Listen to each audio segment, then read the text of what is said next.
JKR അക്കാഡമിയിലേക്ക് എല്ലാവർക്കും ഒരിക്കൽ കൂടി സ്വാഗതം. ഇൻഫർമേഷൻ ആൻഡ് പബ്ലിക് റിലേഷൻസ് വകുപ്പിൽ അസിസ്റ്റന്റ് ഇൻഫർമേഷൻ ഓഫീസറുടെ പരീക്ഷ കഴിഞ്ഞ വർഷം ഒക്ടോബറിൽ നടത്തി. അപ്പോൾ അങ്ങനെ പരീക്ഷ നടത്തിയപ്പോൾ ഉദ്യോഗാർത്ഥികൾ അറിഞ്ഞിരുന്നില്ല അത് പ്രാഥമിക പരീക്ഷയാണ് എന്ന്. ഉദ്യോഗാർത്ഥികൾ അറിയാതെയാണ് പരീക്ഷ എഴുതിയത്. എന്നാൽ അർഹതാ പട്ടിക വന്നപ്പോൾ അത് 16 മാർക്കാണ് കട്ട് ഓഫ് മാർക്കായിട്ട് PSC നിശ്ചയിച്ച് അർഹതാ പട്ടിക പുറത്തിറക്കിയത്. അങ്ങനെ അർഹതാ പട്ടിക പുറത്തിറക്കിയ അവസരത്തിലാണ് അത് പ്രാഥമിക പരീക്ഷയാണെന്നും ഇനി ഒരു മെയിൻ എക്സാം കൂടി അർഹതാ പട്ടികയിൽ ഉൾപ്പെട്ട ഉദ്യോഗാർത്ഥികൾ ഫേസ് ചെയ്യണമെന്നും ഉദ്യോഗാർത്ഥികൾ മനസ്സിലാക്കുന്നത്.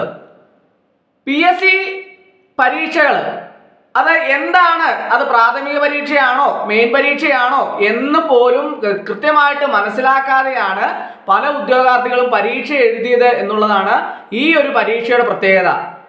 കാരണം എന്താണെന്ന് ചോദിച്ചാൽ അത് കൃത്യമായിട്ടുള്ള ഒരു വിവരം, അത് പ്രാഥമിക പരീക്ഷയാണെങ്കിൽ പ്രാഥമിക പരീക്ഷയാണെന്നും അല്ലെങ്കിൽ ഇനിയൊരു മെയിൻ പരീക്ഷയാണ് ഉണ്ടാവും എന്നതിനെ കുറിച്ച് കൃത്യമായ വിവരം PSCയിൽ നിന്ന് ഒരു ഉദ്യോഗാർത്ഥികൾക്കും ലഭിച്ചു ഇല്ല എന്നുള്ളതാണ് സത്യാവസ്ഥ.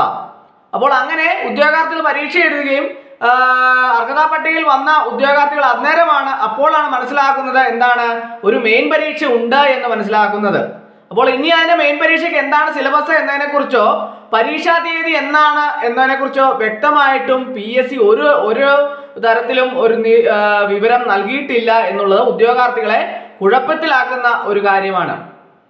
കാരണം എന്താണെന്ന് ചോദിച്ചാൽ എന്താണ് പഠിക്കേണ്ടത്, എങ്ങനെയാണ് പഠിക്കേണ്ടത്, എവിടുന്നാണ് പഠിക്കേണ്ടത്? ഡിസ്ക്രിപ്റ്റീവ് എക്സാം ആണ് മെയിൻ പരീക്ഷയിൽ ഉണ്ടാവുക.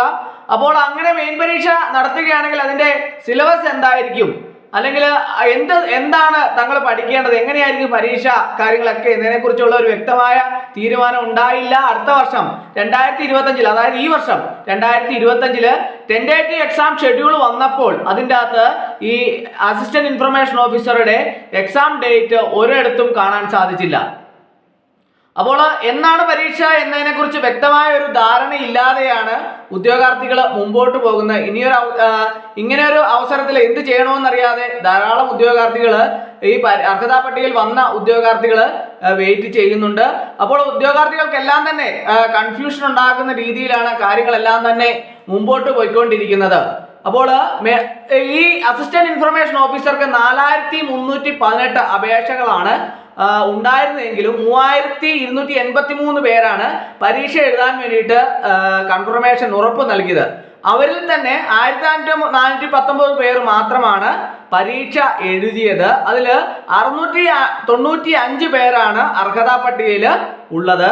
അതിന് കട്ട് ഓഫ് മാർക്ക് എന്ന് പറയുന്ന 16 മാർക്കാണ് കട്ട് ഓഫ് മാർക്കായിട്ട് നിശ്ചയിച്ച് അർഹതാ പട്ടിക പുറത്തിറക്കിയത്. അപ്പോൾ ഇത്രയും ഉദ്യോഗാർത്ഥികളാണ് പരീക്ഷയ്ക്ക് വേണ്ടിയിട്ട് മെയിൻ പരീക്ഷയ്ക്ക് വേണ്ടിയിട്ട് പരീക്ഷയ്ക്ക് വേണ്ടിയിട്ട് തയ്യാറെടുക്കുമ്പോൾ ഉദ്യോഗാർത്ഥികൾക്ക് കൃത്യമായിട്ടുള്ള സിലബസിനെ കുറിച്ച് വ്യക്തമായ ധാരണ ഉണ്ടെങ്കിൽ മാത്രമേ പരീക്ഷയെ ഫേസ് ചെയ്യാൻ സാധിക്കുകയുള്ളൂ. അപ്പോൾ അങ്ങനെ ഒരു കൃത്യമായിട്ടുള്ള സിലബസിനെ കുറിച്ച് ഒരു വ്യക്തമായ ധാരണ ഒരു ഉദ്യോഗാർത്ഥികൾക്ക് ലഭിച്ചിട്ടില്ല എന്നുള്ളതാണ് ഇതിൽ നിന്ന് മനസ്സിലാക്കുന്നത്. പരീക്ഷാ തീയതിയെക്കുറിച്ച് പോലും അറിയാൻ കഴിഞ്ഞിട്ടില്ല. അപ്പോൾ അങ്ങനെ ഉദ്യോഗാർത്ഥികളെല്ലാം തന്നെ വളരെ വിഷമഘട്ടത്തിൽ ഇരിക്കുന്ന ഒരു സാഹചര്യമാണ് ഉള്ളത്. അപ്പോൾ പരീക്ഷ ഈ വർഷം 2025 നടത്തുമോ എന്നതിനെ കുറിച്ച് പോലും വ്യക്തമായ ഒരു ധാരണയിൽ PSC എത്തിയിട്ടില്ല എന്നുള്ളതാണ് ഈ ടെൻഡേറ്റീവ് എക്സാം ഷെഡ്യൂളിൻ്റെ അകത്ത് പ്രസ്തുത പരീക്ഷയുടെ തീയതി ഒന്നും പറയാത്തതെന്ന് ഉദ്യോഗാർത്ഥികളെല്ലാം തന്നെ അഭിപ്രായപ്പെടുന്നു.